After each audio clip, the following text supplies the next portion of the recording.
Panvision TV presents. সুপ্রিয় দর্শক, আসসালামু আলাইকুম। আপনাদের সবাইকে স্বাগত জানাচ্ছি প্যানভিশন টিভির বিশেষ লাইভ অনুষ্ঠান সৃজনে ও কর্মে কবি মতিউর রহমান মল্লিক। এই অনুষ্ঠানে আজ উপস্থিত রয়েছেন বাংলা ভাষার অন্যতম প্রধান কবি এবং বিশিষ্ট লেখক এবং সম্পাদক, আপনাদের সকলের অত্যন্ত সুপ্রিয় একজন ব্যক্তিত্ব, কবি মতিউর রহমান মল্লিকের সহচর বন্ধু এবং খুবই একজন কাছের ব্যক্তি, কবি মোশাররফ হোসেন খান। আসসালামু আলাইকুম। ওয়ালাইকুম আসসালাম ওয়া রাহমাতুল্লাহি ওয়া বারাকাতুহু।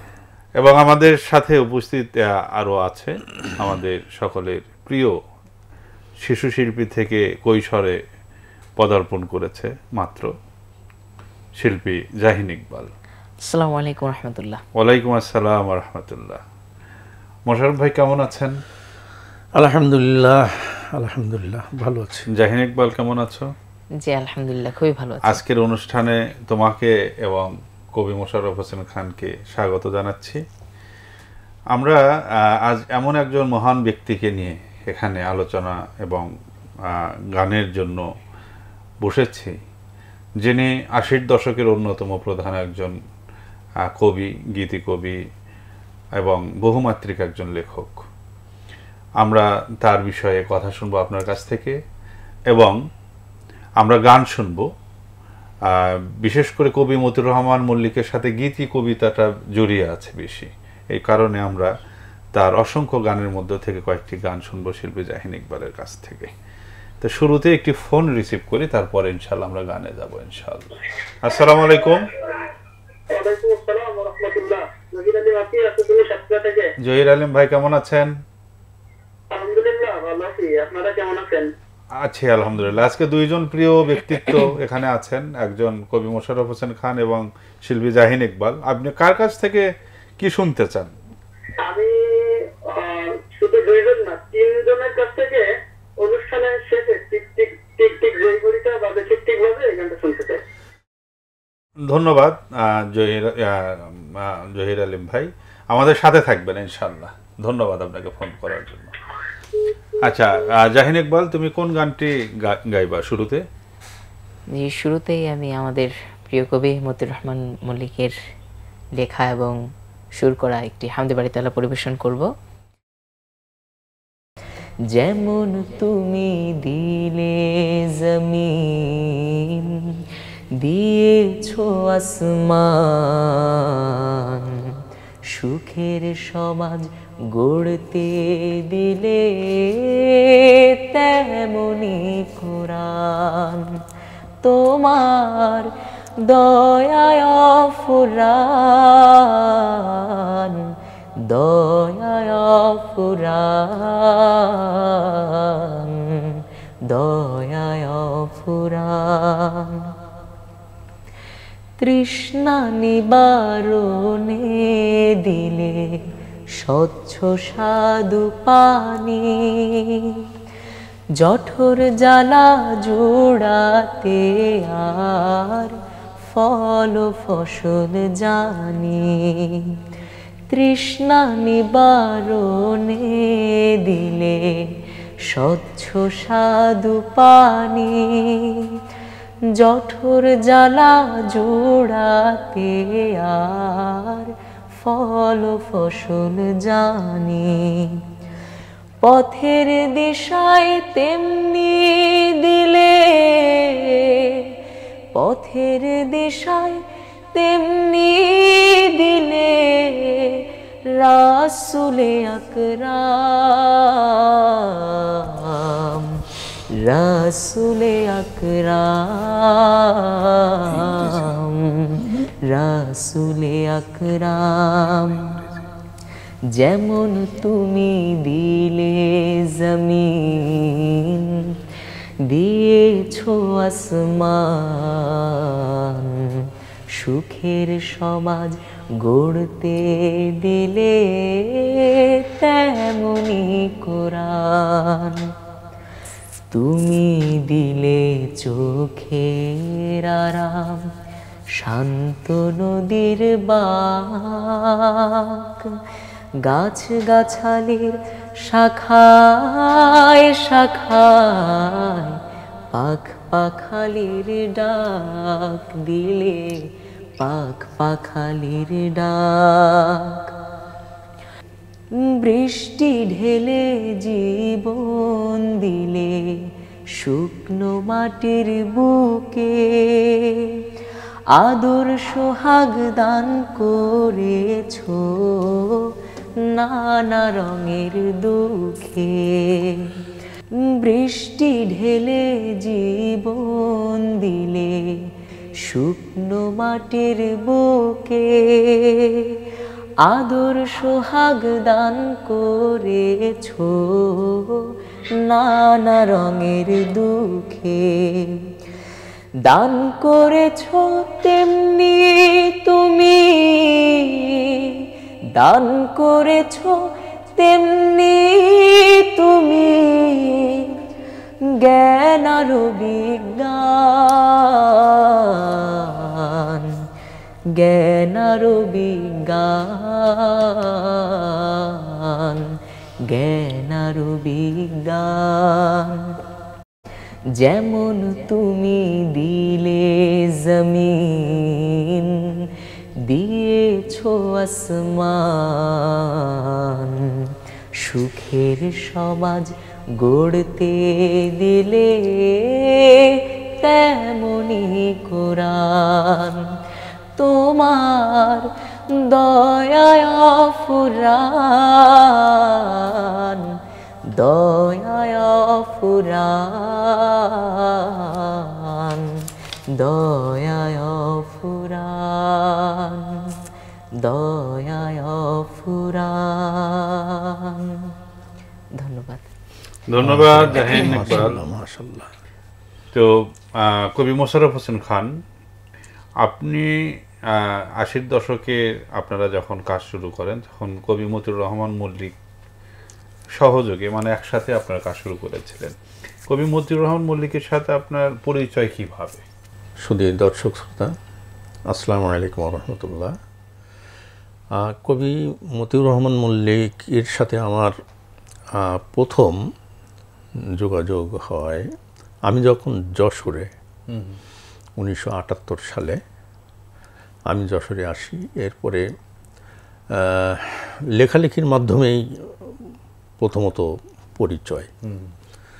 এরপরে উনি তখন সোনার বাংলার সাহিত্য বিভাগে উনি একসময় কিন্তু চাকরি করতেন। হ্যাঁ, চাকরি। কামরুজ্জামান ভাই তখন সম্পাদক ছিলেন। তো ওনার একটা চিঠি আমি পাই হঠাৎ করে। আমি তখন বাদশাহ ফয়সাল ইনস্টিটিউটে বাংলা বিভাগের ইনস্ট্রাক্টর। তো আমার লেখালেখির সাথে উনি খুবই পরিচিত। যশোর ঈদগাহ ময়দানে, এবং খুব স্ট্যান্ডার্ড একটা স্কুল পুরো জেলার ভেতরে। তো যাই হোক, একদিন একটা চিঠি পেলাম যে মল্লিক ভাই আমাকে লিখছেন কয়েক লাইনই যে মোশাররফ ভাই আপনি সোনার বাংলায় কবিতা পাঠান আর ফটকের উপরে একটা প্রবন্ধ পাঠান। তো লেখালেখি তখন আমি সাথে সরাসরি দেখা হয়নি, না তখন দেখা হয়নি। তো যাই হোক, অনেক বিষয় আছে। তো এরপরে আমি ওই সোনার বাংলায় তো আগে থেকেই আমি লিখি, কিন্তু উনি স্পেশালভাবে আমাকে লেখার জন্য যখন করলেন তখন আমি খুবই আপ্লুত হলাম। এরপরে আমি তো সোনার বাংলা সংগ্রাম, তখন বাংলাদেশের ঢাকার সকল পত্রিকায় লিখি, মানে বাংলাদেশের অধিকাংশ সকল পত্র পত্রিকায় আমি তখন লিখি ওখান থেকেই। এবং ভারতের কলকাতা কেন্দ্রিক, পশ্চিমবঙ্গ কেন্দ্রিক যত পত্র পত্রিকায় লিখি, মল্লিক ভাইয়ের চোখ কিন্তু এড়ায় না যে আমি কি লিখি। এই জন্য ওনার এটা বেশি ছিল আমার প্রতি। যাই হোক, এই চিঠিপত্রের মাধ্যমেই প্রথমত হলো, লেখালেখির মাধ্যমে পরিচয় হলো। পরিচয় হতে হতে হতে তারপরে তো 1985 সালের নভেম্বর মাসে আমি ঢাকায় এলাম। ওনার আমন্ত্রণে? না, ওনার আমন্ত্রণে না। আমি আমার ওই যে এর আগে একটা লাইভ অনুষ্ঠান হয়েছিল প্যানভিশনে, আমি সেখানে বলেছিলাম যে আমি ওখানকার মানে আমার সাহিত্য করার জন্যই, সাহিত্য সংস্কৃতি করার জন্য এবং এই সাহিত্য সংস্কৃতির আন্দোলনকে মানে এগিয়ে নেবার জন্য আমার ঢাকায় আসার খুব প্রয়োজন ছিল। মানে আপনার তাগিদে, আমার তাগিদে আমি চলে আসলাম। মল্লিক ভাই খুব পরে, এটা আসার পরে যখন মল্লিক ভাইয়ের সাথে দেখা হলো, তালিব, হ্যাঁ, আব্দুল মান্নান তালিব, আসাদ বিন হাফিজ, এদের সাথে যখন প্রথম দেখা হলো, কবি হাসান আলিম, সুলাইমানা হাসান, তো তারাও খুব মানে আমাকে খুবই লেখালেখির মাধ্যমে তো আগে থেকেই আগে থেকেই। মল্লিক ভাই আপনাকে কিভাবে রিসিভ করলেন? অসাধারণভাবে। মল্লিক ভাই এমন একজন মানুষ ছিলেন যে তার হৃদয়টা ছিল একটা বিশাল সমুদ্রের মতো, উনি ধারণ করতে পারতেন অনেক কিছু, উনি ধারণ করতে পারতেন। তো আলহামদুলিল্লাহ মল্লিক ভাইয়ের সাথে যখন দেখা হলো, এর আগে পিছেও অনেক কথা আছে। মল্লিক, আমি ছিলাম ওই বাংলাদেশ ব্যাংকের, আমার এক বন্ধু ওখানকার ডাইরেক্টর ছিলেন, তার বাসায় ছিলাম। উনি বললেন যে আপনি যেদিন ওনার সাথে দেখা হয়েছে কলম অফিসে, তখন উনি কলম অফিসে চলে গেছেন, আমাকে বললেন আপনি বিকেলের মধ্যেই ওখান থেকে চলে আসেন মগবাজার কাজী অফিসে। হ্যাঁ, তারপরে সেটাই করলাম এবং কাজী অফিসে আমরা একসাথে বেশ কিছুদিন থাকলাম, বেশ কিছুদিন না, হয়তো মাসের উপর কাজী অফিসে। আমি গোলাম মোহাম্মদ ভাই এদিকে থাকি, আর ওই পাশে অধ্যাপক সাহেবের বাসায় মল্লিক ভাই তখন ফ্যামিলি নিয়ে থাকেন। তখন দুটো মেয়ে আছে, জুম্মি এবং নাজমি, তো ভাবি সহ থাকেন, এই আর কি, এই শুরু তখন তো আমাদের। তো মল্লিক ভাইয়ের, আপনি যখন যশোরে ছিলেন, মল্লিক ভাইয়ের লেখালেখির সাথে তো আপনিও পরিচিত, উনি যেমন আপনার লেখালেখির সাথে পরিচিত। ওনার লেখা পড়ে আপনার কি মনে হতো যে ওনার লেখার মান বা উনি যে লিখতেন? আমি সেই জন্য বলি যে আমাদের ওই সময় যেটা হয়েছিল যে লেখার মধ্য দিয়েই আমরা চিনিয়ে নিতে পারতাম, আমাদেরকে আমরা চিনিয়ে নিতে পারতাম এবং কাদের প্রয়োজন সেটা আমরা বুঝে উঠতে পারতাম লেখালেখির মধ্য দিয়েই মোটামুটি। এটা আদর্শিক যে ঐক্যটা, এইটা কিন্তু সবার মধ্যে ছিল। যেমন মুকুল চৌধুরী তখন সিলেট থেকে ঢাকায় আসছে, তারপরে লালমনিরহাটে শাহ আলম বাদশাহ, এখন এই বিভাগীয় তথ্য আছে কি, তথ্য অফিসার না, ডাইরেক্টর, হ্যাঁ, সচিব হওয়ার কথা ছিল, কিন্তু আওয়ামী লীগ সরকার তাকে আটকে দিয়ে দিল। তো ওখান থেকে আব্দুল হালিম খাঁ, হ্যাঁ, ভুয়াপুর টাঙ্গাইল, এই যে আমাদের একটা নেটওয়ার্ক গড়ে উঠলো, এটা লেখালেখির মধ্য দিয়ে। কারণ লেখা পড়লেই বোঝা যেত যে আমি কি চাচ্ছি এবং তিনি কি চাচ্ছেন, দেখা যাচ্ছে আমাদের চাওয়াটাই একই হয়ে যাচ্ছে। এই মোটামুটি আমাদের একটা সার্কেল গড়ে উঠল। জি, এখন মল্লিক ভাইয়ের বিষয়ে আমরা আসি। মল্লিক ভাইকে বলা হয় যে তিনি যতটা না লেখালেখির দিকে মনোযোগ দিয়েছেন, তার সাথে বেশি উনি ছিলেন সংগঠক। এই বিষয়টাকে আপনি কিভাবে মূল্যায়ন করেন? আমি বলি, মল্লিক ভাই সব কিছুই মোটামুটি করতে পারতেন। একসাথে উনি বেশ অনেক কিছুই সামাল দিতে পারতেন। তো তিনি যেমন একদিকে সংগঠক ছিলেন, কিন্তু সংগঠক যতটা মানে ছিলেন, আমি বলি যে উনি কিন্তু প্রথমত কবি ছিলেন, একজন কবি, এবং কবি বলতে আমরা যা বুঝি তাই সেই একজন অসাধারণ কবি ছিলেন কবি মতিউর রহমান মল্লিক। তো তার এই কবিতার মধ্য দিয়েই কিন্তু তার মানে গানের এটা চলে আসছে। যে কবি হতে পারেন না, তার মধ্য দিয়ে কিন্তু এত ভালো গান আসতে পারে না। তিনি কি প্রথমত অসাধারণ, তিনি মানে লিরিক আগে লিখেছেন না কবিতা আগে লিখেছেন বেশি মনে হয় আপনার কাছে? না, শুরুর দিকে তিনি কবি ছিলেন। আমি বলি তার ভিতরে যে কবি সত্তা ছিল,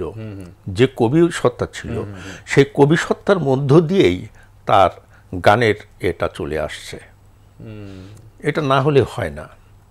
আচ্ছা, না আর সেটাই তো। এখন আমি আর একটা কথা বলি, ভালো যিনি ভালো কবি তিনি কিন্তু ভালো একজন গীতিকার, যেমন কাজী নজরুল ইসলাম, কবি ফররুখ আহমদ, চিন্তা করে দেখেন যে তারা খুব ভালো একজন কবি বলেই তাদের গানগুলো কিন্তু সেই মানের হয়ে গেছে। জসিমউদ্দিন কম লিখেছেন না, তারপরেও লিখেছেন, কিন্তু ভালো কবি আর কি এরা। তো মতিউর রহমান মল্লিক ভাই অসাধারণ একজন কবি, অসাধারণ প্রতিভাবান একজন কবি, এই জন্যে তার গানগুলোও সেইভাবে হৃদয় ছুঁয়ে যায় আর কি। এই যে একটা হামদে বাড়ি তাহলে শুনলাম, মানে হৃদয় স্পর্শ করে যায়। তো এইরকম তিনি একাধারে কবি ছিলেন, গীতিকার ছিলেন, আবার সুরকার ছিলেন, তারপরে মল্লিক শিল্পী তো ছিলেন। এরপরে মল্লিক ভাইয়ের একটা বিষয় ছিল মানে বাগ্মিতা, অসাধারণ কথা বলার যে তার দক্ষতা, স্টাইল, সেটা এক অসাধারণ ছিল। তারপরে একটা বিষয়ে আমি সবাইকে অবগত করতে চাই, সবাই অনেকেই জানেন, সেটা হলো দার্সুল কোরআন। দার্সুল কোরআন, কোরআনের দাস দেওয়া কিন্তু খুব সহজ ব্যাপার না। মল্লিক ভাই দাস যারা শুনেছেন তারাই কেবল উপলব্ধি করতে পারবেন যে উনি কি সুন্দরভাবে এবং কত সাবলীলভাবে উনি দাস পেশ করতেন। একটা দাস দিতে গেলে দেখা যেত যে একটা আয়াতের সাথে তার ইতিহাস, তার পটভূমি, তার অনেক কিছুই, এবং আমাদের এখানকার যে প্রেক্ষাপট সব কিছুই উনি তুলে নিয়ে আসতেন। অসাধারণ তার দার্সুল কোরআনের দক্ষতা ছিল। তো তারপরে তিনি আবার একজন সংগঠক ছিলেন, অসাধারণ সংগঠক, ছাত্র জীবন থেকেই, হ্যাঁ, ছাত্র জীবন থেকে সংগঠক ছিলেন। এরপরও তিনি একজন সম্পাদক ছিলেন। সম্পাদক মানে সম্পাদক, হ্যাঁ, জাত সম্পাদক যাকে বলে, মল্লিক ভাই কিন্তু সেটা ছিল। আচ্ছা, ওনার সম্পাদনা নিয়ে আমরা আরো ডিটেইল আপনার কাছ থেকে শুনবো। আর তার কারণ আপনিও মানে সম্পাদনার সাথে জড়িত এবং আপনি ওনার সাথেও কাজ করেছেন খুব সম্ভবত। এই যে সম্পাদনা, উনি কি কি সম্পাদনা করেছেন? প্রথমত মানে আমি বললাম যে সাপ্তাহিক সোনার বাংলার সাহিত্য পাতাটা তিনি সম্পাদনা করতেন। এখান থেকে মূলত একজন পেশাদার সম্পাদক হিসাবে তার কিন্তু কর্মজীবন শুরু হলো। ওখান থেকে তিনি চলে আসলেন বাংলাদেশ ইসলামিক সেন্টারে মাসিক কলমের প্রথমত সহকারী সম্পাদক হিসাবে, তারপরে সহকারী সম্পাদক হিসাবে বেশ কিছুকাল ছিলেন। এরপরে আব্দুল মান্নান তালিব ভাই যখন বিআইসি থেকে এদিকে চলে আসলেন তখন তিনি ভারপ্রাপ্ত সম্পাদক হলেন। তারপরে আবার ভারপ্রাপ্ত থেকে তাকে সম্পাদক করা হলো। সম্পাদক হিসেবেও বেশ কয়েক বছর উনি কলম সম্পাদনা করেছেন। তো আমি তো সে সময় উনি যখন কলম সম্পাদনা করেন, আমি 1992 সালে আমি বাংলাদেশ ইসলামিক সেন্টারে মাসিক পৃথিবীতে প্রথম যোগদান করি। তখন মল্লিক ভাই কিন্তু কলম সম্পাদনা করেন, আমরা পাশাপাশি বসি, পাশাপাশি রুমে। তো মূলত পাশাপাশি রুম তো না, ওই একসাথেই বসা হয়ে যায়, কারণ আমি যেখানে মল্লিক ভাই সেখানে, মল্লিক ভাই যেখানে আমি সেখানে, এই আর কি অবস্থা।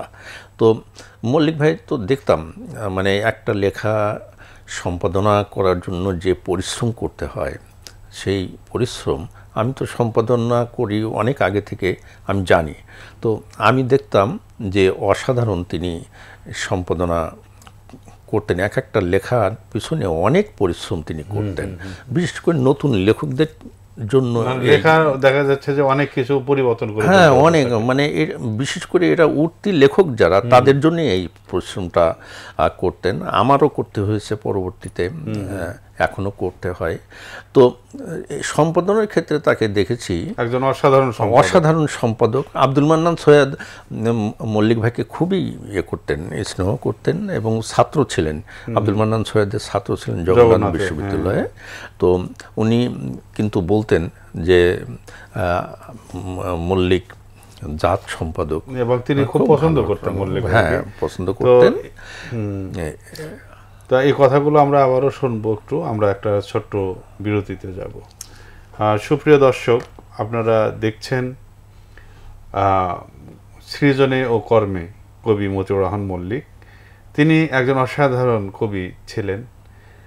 কবি মতিউর রহমান মল্লিকের নাম শোনেননি সাহিত্য অঙ্গনে, বিশেষ করে কবিতা, সাহিত্য, সঙ্গীত অঙ্গনে এমন কোনো ব্যক্তি নেই। তার যে বিখ্যাত গান, তোমার সৃষ্টি যদি হয় এত সুন্দর, না হলে তাহলে তুমি কত সুন্দর, এই গানগুলো ঘাটে মাঠে সব জায়গায় আমরা শুনতে পাই।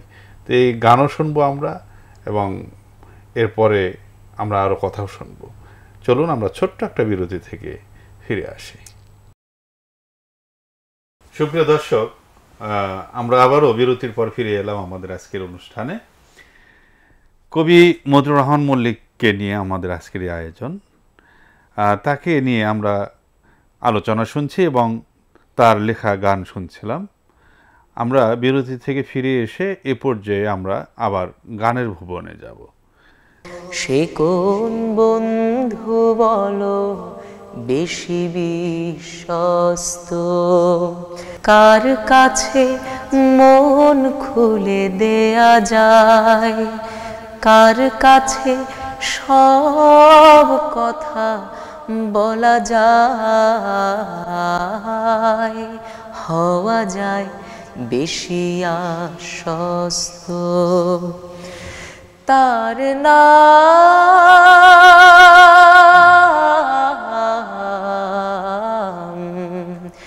আহমদ, বড় বিশ্বস্ত। সে কোন বন্ধু বলো বেশি বিশ্বস্ত, যে জন কখনো ব্যথা দিতে জানে না, যে জনকে বলি মুছে দেয় বেদনা, যে জন কখনো ব্যথা দিতে জানে না, যে জনকে বলি মুছে দেয় বেদনা, হৃদয়ের হাহাকার আপন করে নিতে আর কার বুক এত প্রশস্ত।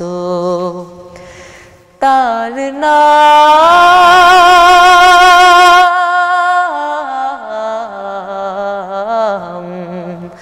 আহমদ, বড় বিশ্বস্ত। সে কোন বন্ধু বলো বেশি বিশ্বস্ত। মহানবী বলে তারে কেউ বা ডাকে, আমি ডাকি প্রিয়তম। সে আমার ধ্যান, ভালোবাসা, প্রেম, মধুময় মনোহর স্বপ্ন সম।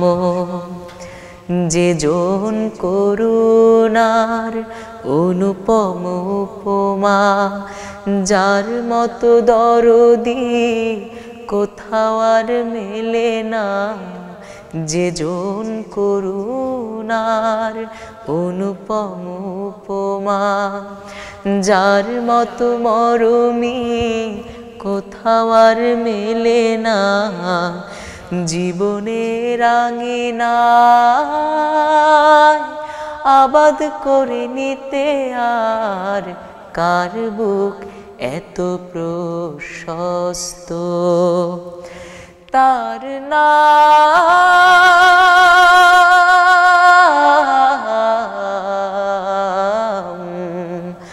আহমদ, বড় বিশ্বস্ত। সে কোন বন্ধু বলো বেশি বিশ্বস্ত, কার কাছে মন খুলে দেয়া যায়, কার কাছে সব কথা বলা যায়, হওয়া যায় বেশি আশ্বস্ত। তার নাম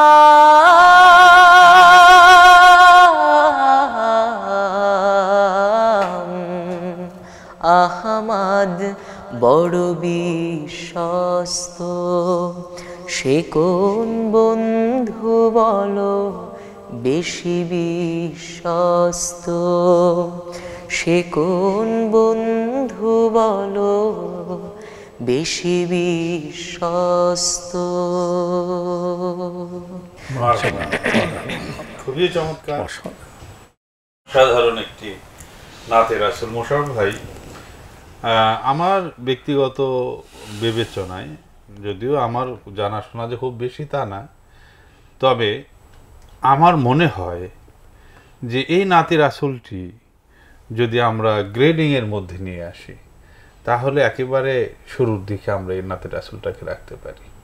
যে নাতে রাসূলটি অবশ্যই ভাষার যে শুধু ভাষা না, এখানে যে রাসূলকে কত উপমায়, যে মানে ব্যঞ্জনায়, কত উপমায়, কত ব্যঞ্জনায় যে রাসূল সাল্লাল্লাহু আলাইহি ওয়াসাল্লামকে উপস্থাপন করা যায়, অসাধারণ অসাধারণ।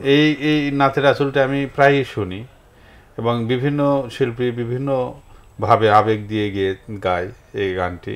জাহিন ইকবালও তার সর্বোচ্চ আবেগটুকু ঢেলে দিয়েছে এখানে, খুবই ভালো লাগলো। তো আমি এই প্রসঙ্গে একটু কথা বলতে চাই, তারপরে আবারও আমরা আগের বিষয়ে ফিরে যাব।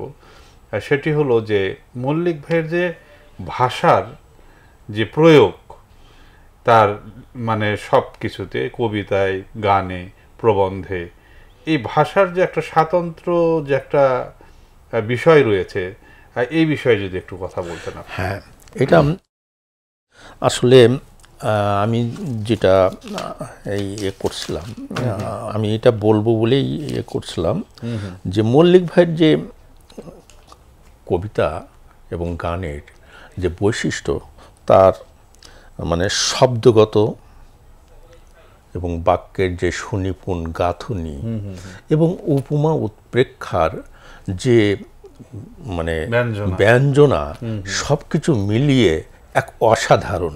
দেখা যায় যে মল্লিক ভাই কিন্তু অনেক নতুন নতুন শব্দ তার কবিতায়, তার গানে কিন্তু ব্যবহার করেছেন, অনেক নতুন নতুন শব্দ, যে শব্দগুলো কিন্তু অন্য কবি কিংবা অন্য গীতিকাররা মানে তার ধারের কাছে যাননি। তো এই দিক দিয়ে কিন্তু একেবারে অসাধারণ এবং অনন্য এক কবি মতিউর রহমান মল্লিক। তারপরে তার ভাষার যে অন্তর্গত অর্থ, সেটা কিন্তু একটা মানে গভীর নদীর মতো, গভীর নদীর মতো একটা তার অর্থ বাংময় হয়ে আছে। এরপরে তার যে উপমা উৎপ্রেক্ষা, তারপরে অভিনবত্ব, শব্দ ব্যবহারের যে অভিনবত্ব, এরপরে প্রাঞ্জলতা, এই যে আমরা গানটা শুনলাম, গানটা কিন্তু হৃদয় স্পর্শ করে যায়। এই যে মানে এমন করে তোলা, এই একমাত্র মল্লিক ভাই ছাড়া অন্যদের পক্ষে এটা অসম্ভব। আমরা তো আরও গান শুনি, কিন্তু এত হৃদয় স্পর্শী গান আর তো দেখি না। এই জন্যে আমি বলি যে মল্লিক ভাইয়ের কিন্তু এই সমস্ত বিষয় নিয়ে খুব একটা আলোচনা হয় না। তার কবিতা, গান, কবিতার যে গভীরতা, তার কবিতার যে গভীরতা, এটা নিয়ে কিন্তু খুব বেশি আলোচনা হয়নি, লেখালেখিও হয়নি। তার গানের যে বৈশিষ্ট্য এবং তার গানের যে ব্যতিক্রমী ধারা রয়েছে, এটা নিয়েও কিন্তু আলোচনা পর্যালোচনা সেভাবে হয়নি। যদি হতো তাহলে কিন্তু আমরা অনন্য এক মল্লিক পেয়ে যেতাম। তো সেটা হয়নি, কিন্তু হওয়া উচিত। না, ইতিমধ্যে কিছু কাজ হয়েছে, তার মধ্যে তার সমগ্রটা বের না, সেটা তো অন্য জিনিস, একটা বিষয়। কিন্তু এইগুলোর যে ওনার যে সৃজনশীলতা, এগুলো নিয়ে যে আলোচনা পর্যালোচনা, সেটি হয় খুব কম। মানে বিষয়টা হলো যে আমি বলি, মল্লিককে ভালোবাসেন গোটা বাংলাদেশের অধিকাংশ মানুষ। কবি মতিউর রহমান মল্লিককে ভালোবাসেন, হৃদয় দিয়ে ভালোবাসেন, কিন্তু মল্লিক চর্চা বলতে যেটা বোঝায় সেটা কিন্তু হয়নি। আমরা ভালোবাসার মধ্যেই কিন্তু সীমাবদ্ধ রেখে দিয়ে দিয়েছি, কিন্তু মল্লিক চর্চার একটা যে বিষয় থাকে, তাই না, তার গান, কবিতা, গদ্য এগুলো মানে একটা যে চর্চার মধ্যে রাখতে হয়, তাহলে মল্লিককেও কিন্তু বারবার করা যায়, স্পর্শ করা যায়, কিন্তু সেই জায়গা কিন্তু হচ্ছে না। এই যে কবি মতিউর রহমান মল্লিক ভাইয়ের আগামীকাল তার মৃত্যুবার্ষিকী, কয়টি লেখা তার উপরে লেখা হয়েছে, কিংবা কোন সম্পাদক কাকে দিয়ে কয়টি লেখা লিখিয়ে নিয়েছেন, এটা কিন্তু একটা বিবেচ্য বিষয়, তাই না? তো একটা আয়োজনও হতে পারত বড় মতিউর রহমান মল্লিককে নিয়ে, একটা কেন অনেকগুলো কিন্তু অনুষ্ঠান হতে পারে না, হতে পারে। তো সেগুলো তো হওয়া উচিত হচ্ছে না।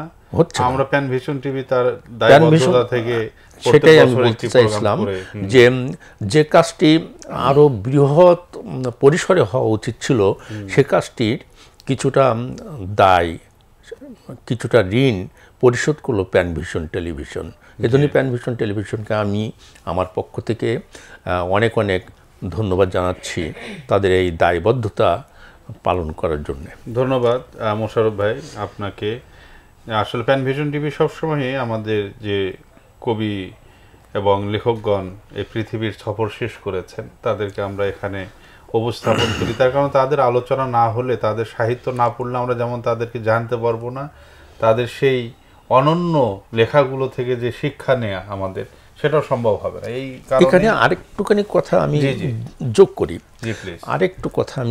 যেহেতু কবি মতিউর রহমান মল্লিকের 6টি খণ্ড দেশজ প্রকাশনের প্রযোজনায় প্রকাশিত হয়েছে, তো এটা আমি জানি না কত হাজার কপি এটা করা গেছে। এটা যদি ব্যাপক হারে পাঠকের কাছে দেওয়া যেত, ব্যাপক হারে, তাহলে কিন্তু অন্তত মল্লিককে পড়ার একটু সুযোগ হতো, তাই না? এটা যদি একটু মানে যে কোনোভাবেই হোক, হ্যাঁ, লাইব্রেরি, পাবলিক লাইব্রেরি, তারপরে এখন কিন্তু গ্রাম অঞ্চলেও অনেক স্কুল কলেজে কিন্তু এগুলো আছে, এগুলো যদি ছড়িয়ে দেওয়া যেত তাহলে কিন্তু বিরাট একটা কাজ হতো। কিন্তু নেওয়া হয়েছে যেটা জানি আমি। আবার এর সাথে আমি আরেকটি বেদনার কথা বলবো, সেটা হলো এই যে কবি মতিউর রহমান মল্লিকের এই যে 6টি খণ্ড বের হলো রচনাবলীর, এটা অনেক দেরিতে হলো, এবং এটা যে কিভাবে বের হয়েছে আমার মনে হয় আপনারও কিছুটা জানা আছে। আচ্ছা, তো এটা আমার জন্যে একটু কষ্টকর যে কবি মতিউর রহমান মল্লিকের এই মানে তার লেখালেখির এই যে খণ্ডগুলো বের করতে কেন মানে অন্য দিক দিয়ে করতে হবে, তাই না? অন্য দিক দিয়ে কেন অর্থনৈতিকভাবে সহযোগিতা নিতে হবে? আমাদের সে ধরনের প্রতিষ্ঠানগুলো কেন মানে এগিয়ে এলো না? তাদের সমস্যাটা কোথায়? এখানে আধুনিক প্রকাশনী আছে কিনা, বাংলা সাহিত্য পরিষদ আছে, এই ধরনের প্রতিষ্ঠানগুলো যে আমাদের তৈরি হয়েছে কি জন্য তাহলে তৈরি হয়েছে? এখন কবি মতিউর রহমান মল্লিককে যারা প্রবাসে আছেন তারা ভালোবাসেন বলে হয়তো তারা মানে এটা করছেন, কিন্তু আরও তো কবি আছে, যেমন কবি আসাদ বিন হাফিজ, তার জন্য কে করবে? কিংবা আরও যারা আছেন তাদের জন্য কে করবে? এই আমি বলতে চাইছি যে আমাদের যে প্রতিষ্ঠানগুলো আছে, যেমন আধুনিক প্রকাশনী, তার দায়িত্বের সীমায় কিন্তু এগুলো পড়ে। বাংলা সাহিত্য পরিষদ শুধু ওই মানে সাইমুম সিরিজ বের করা বাংলা সাহিত্য পরিষদের এটা কাজ না। বাংলা সাহিত্য পরিষদের কাজ হলো এই ধরনের কাজগুলো করা। এই মল্লিক রচনাবলী করবে, আসাদ বিন হাফিজ রচনাবলী করবে, গোলাম মোহাম্মদ রচনাবলী করবে, আমাদের যারা আছেন তাদের রচনাবলী, তারপরে শ্রেষ্ঠ কবিতা, শ্রেষ্ঠ গদ্য, এগুলো তো মানে হতেই হবে, না হলে আমরা কি নিয়ে সামনে এগোবো? তো আমার আফসোসের জায়গাটা থেকে আমি এই কথাগুলো বললাম যে আমাদের প্রতিষ্ঠানগুলোকে এগিয়ে আসতে হবে। জি, ধন্যবাদ। আমরা আর একটি গান শুনবো। জাহিন ইকবাল, তুমি 2টি গান গেয়েছো ইতিমধ্যে, তো আমরা আরো 2টো গান শুনবো। এখন তুমি কোন গানটি গাইবে?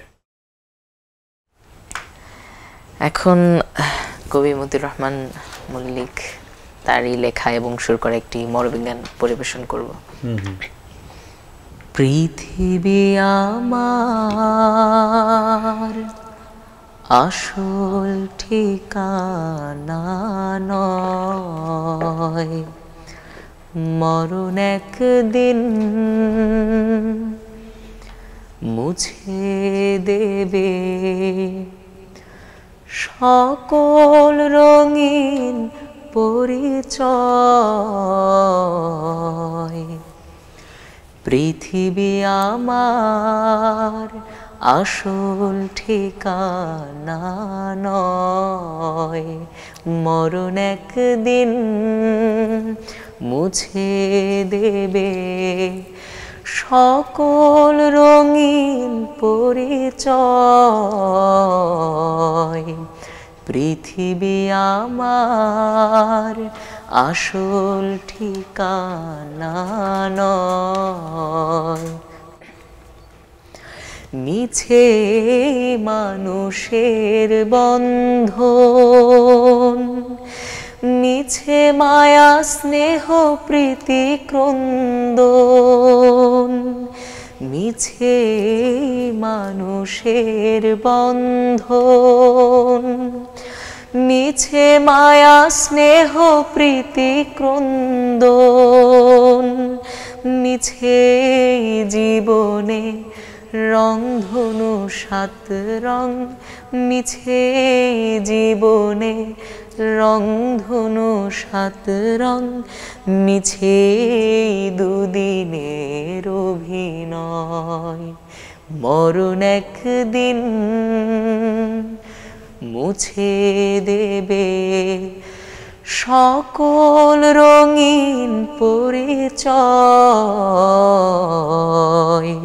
পৃথিবী আমার আসল ঠিকানা নয়, মরণ একদিন মুছে দেবে সকল রঙিন পরিচয়।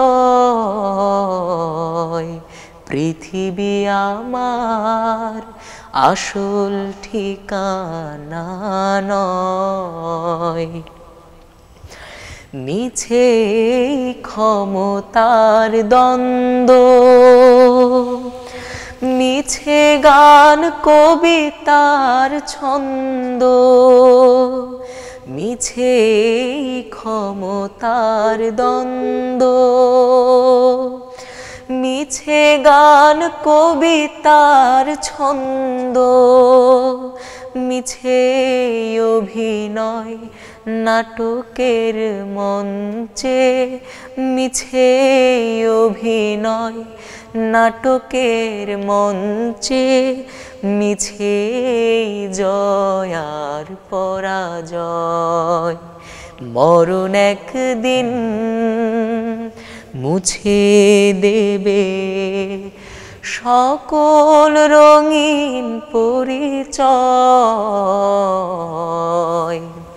পৃথিবী আমার আসল ঠিকানা নয়, মরণ একদিন মুছে দেবে সকল রঙিন পরিচয়।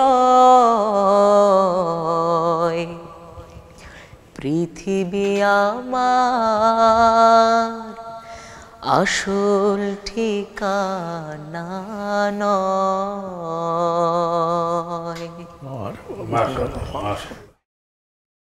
খুবই চমৎকার এই গানটি। আসলে এই গানের বিষয়বস্তুতে তিনি নিজেই পরিণত হয়েছেন, যে তিনি আর নেই। কিছুদিন আগে একটি বিষয় খেয়াল করেছেন মোশাররফ ভাই আপনি, যে এই বিগত 6 মাসের মধ্যে বা 1 বছরেরও কম সময়ের মধ্যে আমাদের অনেকগুলো মানুষ কিন্তু চলে গেলেন। এর মধ্যে আপনার বিচারপতি আব্দুর রউফ স্যার, তিনি চলে গেলেন। এরপরে চলে গেলেন হলো আপনার হলো মোস্তফা জামান আব্বাসী, মোস্তফা জামান আব্বাসী, তারপরে ডক্টর আজম ওবায়দুল্লাহ ডক্টর ভাই, আজম ওবায়দুল্লাহ, জাকিউল হক জাকি, সর্বশেষ ডক্টর শমশের আলী। তো মানে এই মানুষগুলো মানে আমাদের এখন এই থেকে মুকুল চৌধুরী, মুকুল চৌধুরী মারা গেলেন, তারও আগে তো মানে কবি আসাদ বিন হাফিজ জুলাই মাসে কবি আসাদ বিন হাফিজ ইন্তেকাল করলেন, 1 বছর হয়ে গেল। হ্যাঁ, 1 বছর হয়ে গেল। তো সব মিলে আমরা দোয়া করি আপনারা যারা বেঁচে আছেন তারা সুস্থভাবে বেঁচে থাকেন আরো অনেক দিন, আমরা সেই কামনা করছি। তো এই গানটি শোনার পরেই মনে হলো যে পৃথিবী আসলে আমাদের আসল ঠিকানা নয়, আমাদের চলে যেতে হবে। এবং আমি যেটা ভাবছিলাম, আমি বরাবরই এটা ভাবি যে আসলে মল্লিক ভাইয়ের একটা কোয়ালিটি হলো যে মল্লিক ভাই গান লিখতে জানতেন, তারপরে সুর দিতে জানতেন, আবার গাইতেও জানতেন। এই 3টি কোয়ালিটি তার ভিতরে ছিল এবং প্রথম শ্রেণীর কোয়ালিটি, যে কারণে তার গানগুলো এত সুন্দর, হৃদয়গ্রাহী। আমার মনে হয় যে গানের ক্ষেত্রে মল্লিক ভাই কিন্তু অদ্বিতীয়, আমাদের মধ্যে একবার অদ্বিতীয়। মূলধারাও ধরি, ধরেন আপনার মূলধারা তো কাজী নজরুল ইসলামের পরেই আমরা মানে আর কেউ নাই এইরকম, মানে এত মানের গান লিখতে পারে আর হয় না। তো এই একটা ব্যাপার। আপনি মল্লিক ভাইয়ের কোন বিষয়ের উপর একটু কথা বলবেন?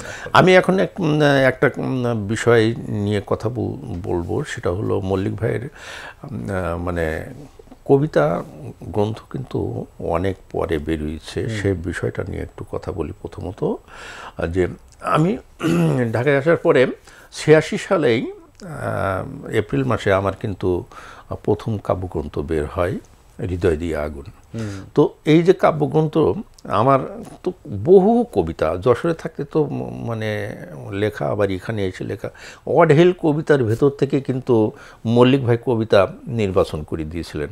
আমার পক্ষে সম্ভব হতো না, এত অঢেল কবিতার ভিতর থেকে একটা কবিতা বইয়ে তো বেশি কবিতা দেওয়া যায় না, অন্তত মানে 48 পৃষ্ঠা কিংবা 60 পৃষ্ঠার বেশি, 64 পৃষ্ঠার বেশি তো যাওয়া যায় না। তো মল্লিক ভাই কবিতাগুলো নির্বাচন করে দিয়েছিলেন, আমার কবিতাগুলো। আমাদের বন্ধুদের মধ্যে একটা ছিল কি, যে আমার কবিতা লেখার সাথে সাথে মল্লিক ভাই পড়তেন, মল্লিক ভাইয়ের কবিতা লেখার সাথে সাথে আমি পড়তাম, আসাদের কবিতা লেখা হচ্ছে আমি পড়তেছি, আমার কবিতা হাসান আলিম পড়তেছে, মানে নিজেদের ভিতরে এই যে একটা ছিল। এবং আমরা জিজ্ঞেস করতাম তুমি কি লিখেছো, হ্যাঁ, আমাকে জিজ্ঞেস করা হতো কি লিখেছো, নতুন কবিতা কোথাও প্রকাশ হয়নি, বাস পড়ছি কিংবা পড়তে দিচ্ছি। তো এই যে আমাদের বন্ধুদের মধ্যে এই ধরনের কিন্তু মেলবন্ধনটা ছিল।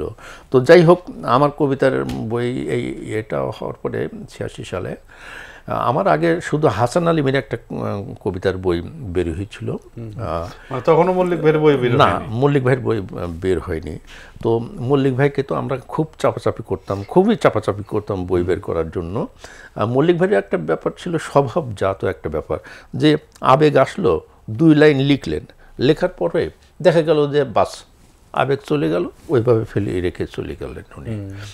এই একটা সমস্যা ছিল, মানে পূর্ণাঙ্গ একটা কবিতা হয়ে ওঠার জন্য যে বসে থাকা, পরিশ্রম করা, এইটা তিনি পারতেন না। তো এ কারণে কিন্তু তার অনেক ভালো ভালো লাইনগুলো কিন্তু কবিতায় পরিণত আর হয়নি। তো এখন আমরা খুব করলাম। এরপরে 1987 সালে কিন্তু একটা আমাদের বন্ধুদের কাব্যজগতে একটা আলোড়ন এবং মানে একটা সাইক্লোন বয়ে গেল। কীরকম? কবি মতিউর রহমান মল্লিক ভাইয়ের যে আবর্তিত তৃণলতা, এটা কিন্তু 1987 সালে বের হলো। ওই সাথে কিন্তু আল মাহমুদ ভাইয়ের আরব্য রজনীর রাজহাঁস একসাথেই বের হলো, দুটো বই বের করলো ওই ডাক্তার আবিদ জাফর, হ্যাঁ, ওর আব্বার কাছে না মায়ের কাছে টাকা এনে দুটো বই করছিল। তো আল মাহমুদ ভাইয়ের বইটা কিন্তু ফিলিপস পুরস্কার পেয়েছিল। হ্যাঁ, তো ওই সময় আমার বের হলো নেচে ওঠা সমুদ্র। ওই সময় একই সাথে বের হলো হাসান আলিমের কবিতা কাব্যগ্রন্থ নিঃসঙ্গ নিলয়, আবার সাজ্জাদ হোসেন খানের বের হলো ছড়া গ্রন্থ নীল সবুজের হাট, আবার ওই সময় বের হলো বুলবুল সরোয়ারের প্রথম কাব্যগ্রন্থ ঝড় আসুক বৃষ্টি আসুক। মানে একটা বিপ্লব, 1987 সালে একটা বিপ্লব বয়ে গেল এই আর কি। তো এটা একটা খুব মজার বিষয় আছে। আর তখন কিন্তু আসাদ বিন হাফিজের বই বের হয়নি, হ্যাঁ, ও মোটে না, এরপরে ওর বই বের হয়েছে আরও অনেক পরে 1990 সালের দিকে। তো সে বই, ওর বই কিন্তু আমি ওর সমস্ত কবিতা আমি বেছে দিয়েছিলাম। না না, ওর আগে একটা বেরিয়েছিল কি দেখো দাঁড়িয়ে তুমি সুহাসিনী ভোর, হ্যাঁ। তো এটা আমার বাসায় ও গেল এক শুক্রবারে, কবিতাগুলো সব নিয়ে আমি বাসায় করে করে করে করে এ করলাম। তোমার আপনার ভাবি বাসায় ছিলেন না, বাড়িতে গেছিলেন। ও কি করলো, ওই ডিম ভাজি করলো আর ভাত রান্না করলো। এই ডিম ভাজি আর ভাত আমরা খাইলাম, আর আমি বসে বসে ওর কবিতা সম্পাদনা করে, হ্যাঁ, ওর মানে বই শেষ হওয়া পর্যন্ত আমি ওই বইয়ের সাথেই ছিলাম। তো আলহামদুলিল্লাহ আমরা বন্ধু বান্ধবরা এরকমই করতাম। কবি হাসান আলিমের কাব্যগ্রন্থ নিঃসঙ্গ নিলয়, সাজ্জাদ ভাইয়ের বই, ওই রকম আমরা সবাই মিলে কিন্তু এ করছি, বন্ধু বান্ধবরা খুব আনন্দ করে মজা করে আমরা এগুলো করতাম এই আর কি, পরস্পরের প্রতি ইয়ে ছিল। কিন্তু এখন আর সেই পরিবেশটা আর দেখি না। এখনকার ছেলেদের মধ্যে, কবিদের মধ্যে এই পরিবেশ কিন্তু সোশ্যাল মিডিয়ার কারণেই মানে সবাই ওখানেই সবকিছু করতে চায়, আলোচনা সমালোচনা প্রত্যেকে নিজের মতো নিজে করতে চায়, ইন্ডিভিজুয়াল সব। কিন্তু এটা যে একটা মানে টিম ওয়ার্ক, সেটা না। তাহলে হয় কি যে একজন আরেকজনের কবিতা যদি দেখে, তাহলে মানে কবিতাগুলো মানে পাঠক হিসেবে কোনগুলো ভালো লাগছে, কোনগুলো একটু দুর্বল লাগছে, এগুলো কিন্তু মানে বন্ধুরা ইয়ে করে দিতে পারে। কিন্তু সেই সুযোগটা এখন আর কেউ কাউকে দেয় না আর কি। মল্লিক ভাইয়ের এই কথাগুলো আসলে আমরা জানছি আপনার কাছ থেকে। এই কথাগুলো কিন্তু এর আগে কেউ ওইভাবে বলেনি। আমরা আর বেশি সময় পাবো না, আমরা আরেকটি গান শুনবো আমাদের শিল্পীর কাছ থেকে, এবং আপনার কাছ থেকে আর কিছু কথা। এ ফাঁকে ছোট্ট একটা কবিতা আমি একটু পড়ি, একটির হৃদয়। অসাধারণ কবিতা। একটির হৃদয় কলির মতো, অলির মতো, মেঘনা নদীর পলির মতো। এটা শহীদ আব্দুল মালেককে নিয়ে লেখা। হ্যাঁ, আচ্ছা আচ্ছা। একটির হৃদয় কলির মতো, অলির মতো, মেঘনা নদীর পলির মতো। পাখ পাখালির উধাও উধাও ক্লান্ত প্রহর, উথাল পাথাল ধানসিঁড়ি ঢেউ, নেটল নহর, সবুজ খামার, হাওয়ার খেলায় সুরের বহর। একটির হৃদয় লতার মতো, লজ্জাবতীর পাতার মতো, অনেক কথার মতো। ঝুমুর ঝুমুর ঝাউয়ের নূপুর দুপুর বেলা, সুদূর প্রদেশ আলোর ঝালর সাগর বেলা। ঝোপঝাড়ো ঝিল, জোনাক জোনাক তারার মেলা। একটির হৃদয় ফুলের মতো, সুরমা নদীর কুলের মতো, বটপাকুড়ের মূলের মতো। রাঙামাটির স্বপন সজীব সুখদ পাহাড়, মন মাতানো নাফ নদীটির এপার ওপার। তেঁতুলিয়ার একটানা পথ, নানান খামার। একটির হৃদয় মাঠের মতো, পল্লী গায়ের বাটের মতো, নৌকা বাঁধা ঘাটের মতো। একটির হৃদয় কলির মতো, অলির মতো, মেঘনা নদীর পলির মতো। আসলে এই যে আমি বলছিলাম যে হ্যাঁ, এই যে আমি তার শব্দ এবং তার ব্যঞ্জনা, তার উপমাগুলো, উৎপ্রেক্ষাগুলো মানে কি অসাধারণ। এটা মানে এখান থেকেই তো বোঝা যায়, তাই না? আরো গভীরভাবে তার কবিতা গান নিয়ে এ করে। আমি এই এক পাকে একটা কথা বলি, আমাদের যেটা করা দরকার, তার শ্রেষ্ঠ কবিতা একটা বের করা দরকার, শ্রেষ্ঠ কবিতা। কারণ 6 খণ্ড থেকে বাছাই করে যেগুলো শ্রেষ্ঠ কবিতা, সেগুলো একত্রিত করে একটা শ্রেষ্ঠ কবিতা করা দরকার। এটা খুবই জরুরি। এরপরে তার যে অজস্র গান, আমি জানি না গানের সংকলনগুলো একত্র করা হয়েছে কিনা, যে মল্লিকের গান এইরকম একটা সমগ্র করা হয়েছে কিনা, এটা হওয়া উচিত।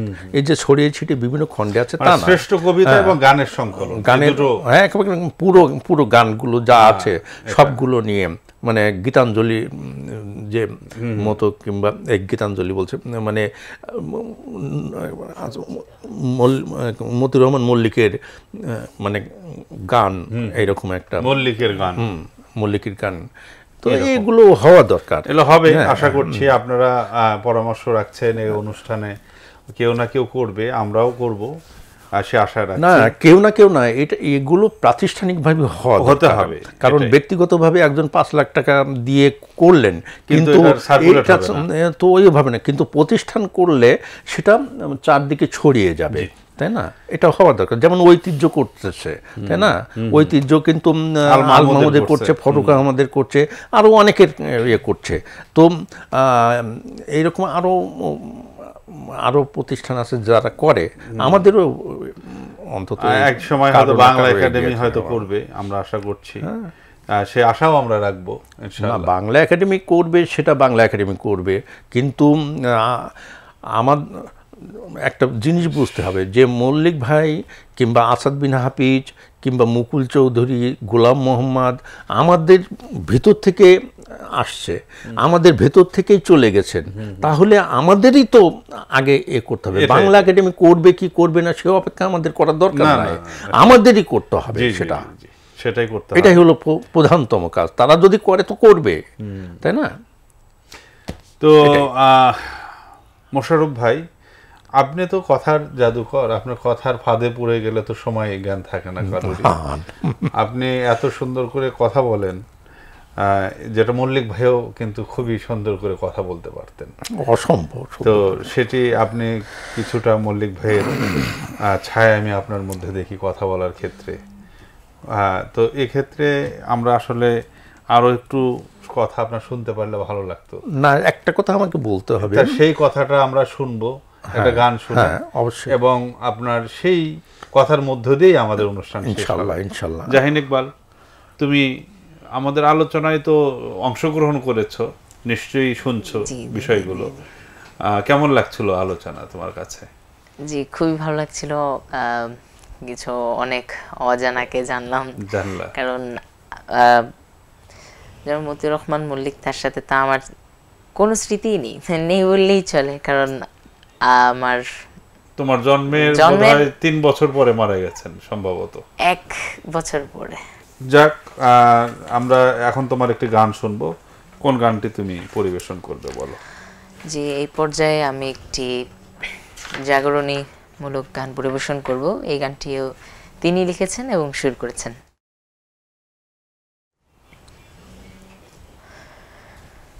ঘন দুর্যোগ পথে দুর্ভোগ, ঘন দুর্যোগ পথে দুর্ভোগ, তবু চল পাহাড় বনানি পেরিয়ে সে নানি ভাঙ মিথ্যার জগদ্দল।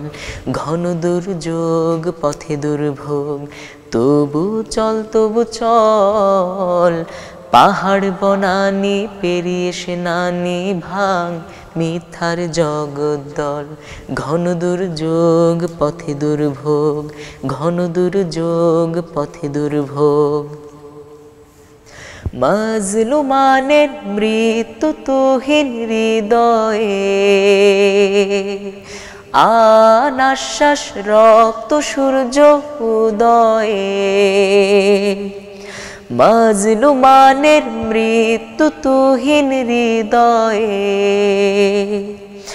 আনাশ্বাস রক্ত সূর্য উদয়ে। হেরার গুহার উদ্ভাসে ফের, হেরার গুহার উদ্ভাসে ফের, জাগা জনতার প্রাণ অতল, ঘন দুর্যোগ পথে দুর্ভোগ, তবু চল তবু চল, পাহাড় বনানি পেরিয়ে সেনানি ভাঙ, মিথ্যার জগদ্দল, ঘন দুর্যোগ পথে দুর্ভোগ, ঘন দুর্যোগ পথে দুর্ভোগ। তিমির কুহেলি ঠেলে আন তিথি শুক্লা, নিদালি হৃদয়ে জাল অম্লানুল্কা, হেজাজের ঝড়ে জনপদে আন বন্যা, কোরআনের শোধা পিয়ে হোক ধরা ধন্যা, হেজাজের ঝড়ে জনপদে আন বন্যা, কোরআনের শোধা পিয়ে হোক ধরা ধন্যা, নয়া খেলাফত রাশেদার দিন, নয়া খেলাফত রাশেদার দিন, ঘুচাক জাহিলি প্রলাপ ছল, ঘন দুর্যোগ পথে দুর্ভোগ, তবু চল তবু চল, পাহাড় বনানি পেরিয়ে সেনানি ভাঙ, মিথ্যার জগদ্দল, ঘন দুর্যোগ পথে দুর্ভোগ, তবু চল তবু চল, পাহাড় বনানি পেরিয়ে সেনানি ভাঙ, মিথ্যার জগদ্দল, ঘন দুর্যোগ পথে দুর্ভোগ, ঘন দুর্যোগ পথে দুর্ভোগ, ঘন দুর্যোগ পথে দুর্ভোগ। মাশাআল্লাহ, মাশাআল্লাহ, চমৎকার, মারহাবা। আসলে জাগরণী গান, এই গানগুলো আসলে 80-র দশকের দিকেই কিন্তু ক্যাসেটবদ্ধ হয়েছিল খুবই সীমিত সামর্থ্যের মধ্য দিয়ে, কিন্তু সেগুলো উতরিয়ে এটা গোটা বাংলাদেশে কিন্তু ছড়িয়ে দেয় এই প্রতিটি 1-2 এই ক্যাসেটগুলো। তো আপনি একটু মানে সর্বশেষ একটা বিষয় আপনি বলবেন, সেই তার সাথে একটু বলি যে ওনার অসংখ্য লেখা এবং প্রত্যেকটি লেখারই তো একটা শানে নজুল থাকে। তো ওনার একটি বিখ্যাত গান শেষের দিকে, উনি জীবনের একদম শেষের দিকে এসে লিখেছিলেন, টিক টিক টিক টিক যে ঘড়িটা বাজে ঠিক ঠিক বাজে। এই গানটি শুনতে চেয়েছিল আমাদের আশাশুনির আব্দুল মান্নান ভাই, জহির আলিম ভাই। তো আমরা তো দুজনই শিল্পী না, একজন শিল্পী দিয়ে তো আর কোরাস হয় না, তো সেটি সম্ভব হবে না আজকে। জহির আলিম ভাই, সামনে কোনো একটা প্রোগ্রামে আপনাকে সেটা আমরা শোনাবো। এই গানটার একটু যদি প্রেক্ষাপট বলতেন। আমি বলছি, তার আগে কি আমি দুটো কথা মানে খুব সংক্ষেপে বলবো। একটা কথা হলো ব্যক্তি মল্লিক কেমন ছিলেন, ব্যক্তি মল্লিক মানে তার ব্যক্তি মল্লিকটা ছিলেন খুব সাধারণ একজন মানে জীবনযাপনকারী, খুব সাধারণ জীবনযাপন করতেন এবং তিনি ছিলেন কবিদের মতোই মানে খুব আবেগী। তো কবিরা কি আবেগী হয় বেশি? আবেগ, কবিতার একটা অনিবার্য বিষয় হলো আবেগ না থাকলে কিন্তু হয় না। তো মল্লিক ভাই এবং আমার মধ্যে একটু আবেগটা বেশি, এই জন্য আপনারা বড় কবি। এবং না, এটা আমি বলছি না, আমি মল্লিক ভাই বড় কবি, আমি বড় কবি, আপনিও বড় কবি, আপনার তো হ্যাঁ। তো এই যে আর অভিমান, আমারও প্রচণ্ড অভিমান, মল্লিক ভাইয়েরও প্রচণ্ড অভিমান, কিন্তু মল্লিক ভাই বুঝতে পারতেন যে আমার অভিমানটা কীরকম, আমিও বুঝতে পারতাম মল্লিক ভাইয়ের অভিমানটা কেমন। তো অনেক ঘটনা আছে নিয়ে আর বলতে চাই না, কিন্তু এই যে আবেগের কারণে অনেক সময় হয় কি যে মল্লিক ভাই খুব দ্রুত একজনকে খুব কাছে টেনে আপন করে নিতে পারে, আবার দেখা যাচ্ছে 1 মাস 2 মাস বেশ ছায়ার মতো চলছে, হ্যাঁ, হঠাৎ করে কি হলো কোনো কিছুই নেই, মানে যাকে মানে করা হচ্ছে দূরে দিচ্ছে তিনি বুঝতেই পারছেন না কি কারণে, মানে আবেগটা ওখান থেকে চলে আসছে, চলে এসে আবার নতুন করে আবার কোনো দিকে হয়তো করছে। তো এ ব্যাপারে সাবিনা মল্লিক ভাইয়ের সাবিনা মল্লিক ভাবির একটা লেখা আছে, তোমারে লেগেছে এত যে ভালো। মল্লিক ভাইয়ের ইন্তিকালের পরে উনি একটা লেখা লিখেছিলেন, স্মৃতিচারণমূলক লেখা। সেখানে বলেছে যে তার আবেগটা পারদের মতো ছিল আর কি, সম্পর্কটা পারদের মতো, ওঠানামা করতো। এই একজনের সাথে সম্পর্কটা খুবই ভালো, আবার এই দেখা গেল যে তার সাথে একেবারে মানে ইয়ে হয়ে গেছে। তো আমি এখন যে টিকটিক যে গানটা, এটা ছিল রমজান মাসে, আমি সালটা এই মুহূর্তে আমি মনে করতে পারছি না, তবে 4-5 সালের দিকে হবে, 4-5 সালের দিকে হবে। এটা হলো বাংলাদেশ, এই ইসলামী ব্যাংক বাংলাদেশের আয়োজনে একটি ইফতার মাহফিল হচ্ছিল। এটা হলো ইসলামী ব্যাংকের একটা প্রপার্টি আছে বাংলাদেশ ব্যাংকের অপোজিটে, একটা বড় জায়গা, খালি জায়গা, ওখানে প্যান্ডেল করে তারপরে ইফতার মাহফিল। তো আমি গেছি একটু দেরিতে। তো গিয়ে মল্লিক ভাই আমার তো দেখতে পেয়েছে, দেখলে তো আর মানে ইয়ে নাই। মল্লিক ভাই তখন কিন্তু সংস্কৃতি কেন্দ্রে চলে গেছেন। তো আমাকে ডাক দিয়েছেন, ডাক না দিলেও তো আমি মল্লিক ভাইয়ের কাছে ছাড়া তো আর বলবো না। এখন গিয়ে দেখি যে মল্লিক ভাই একটা কাগজ নিয়ে আর একটা কলম নিয়ে মানে এরকম ইয়ে করছে, গুতাগুতি করছে কি, আর আমার মুখের দিকে তাকায়। আমি বলছি কী লেখেন? বলছে গান। আমি বলছি গান মানে গান লিখছেন? আবার ওদিকে কিন্তু মাইকে বক্তৃতা করছে সবাই, কেউ না কেউ বক্তৃতা করছে, আবার কোলাহল চারপাশে। মল্লিক ভাইয়ের এই একটা ব্যাপার ছিল, তাৎক্ষণিকভাবে উনি কিন্তু এটা করতে, আমার পক্ষে এটা সম্ভব ছিল না। তো উনি ওই সেই দেখি যে 2 লাইন লেখা হয়েছে, এরপরে মাঝে মাঝে আমার সাথে কথা বলে, মাঝে মাঝে মাইকের দিকে তাকায়, সেগুলো শোনেন। এর মধ্যে ওনার গানটা এক ফাঁকে লেখা হয়ে গেল, সুরও দেওয়া হয়ে গেল, এবং সেখানেই উনি এই গানটা গেয়েছিলেন। গাওয়ার পরে এই যে হল শুদ্ধ যে ধ্বনি প্রতিধ্বনিত হয়েছিল, মানে সে এক অসাধারণ। ওই প্রথম মানে কি ঘড়ি চলে অবিরাম tick tick tick tick tick tick tick যে ঘড়িটা বাজে, ঠিক ঠিক বাজে, কেউ কি জানে সেই ঘড়িটা লাগবে। অনেকে কেঁদে দিয়েছিলেন ওখানে, অনেকে কেঁদে দিয়েছিলেন।